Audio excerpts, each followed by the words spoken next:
మిగిలిన 180 crore stock 180 కోట్ల stock sticker పెట్టి అమ్ముతున్నారు. లా ప్రకారమే అమ్ముతున్నారా?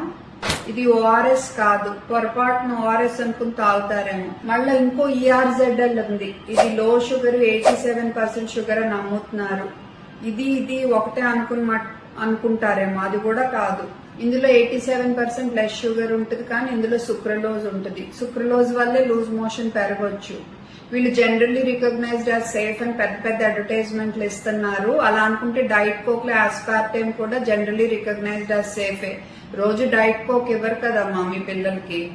అలాగే సుక్రలోజు WHOనే చెప్తుంది, రోజు వాడినా ఎక్కువ వాడినా పేగులో పుండు పడవచ్చు, పేగులో మంచి బ్యాక్టీరియా ఎఫెక్ట్ అవ్వచ్చు, ఇన్సులిన్ రెసిస్టెన్స్ పెరిగి షుగర్ జబ్బు పెరగొచ్చు, షుగర్ జబ్బు పెరిగితే heart attack risk, stroke risk పెరగొచ్చు అని.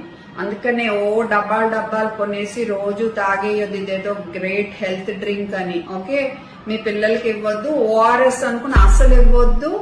అండ్ ఎప్పుడన్నా తాగితే తాగండి, 2 ఏళ్ల పిల్లలకి అస్సలు ఇవ్వకూడదు. అండ్ ముఖ్యంగా మీకు విషయం తెలుసో తెలియదు, ఇలాంటి హెల్త్ డ్రింక్ యాబట్ కంపెనీ వాళ్ళు అమెరికాలో అమ్ముతున్నారు. ఇలాగే ఆర్టిఫిషియల్ స్వీట్నర్స్ వేసి, వాళ్ళ మీద కేసులు నడుస్తున్నాయి. మీరు ఆర్టిఫిషియల్ స్వీట్నర్స్ వేసి హెల్త్ డ్రింక్ అని ఎలా అమ్ముతున్నారు?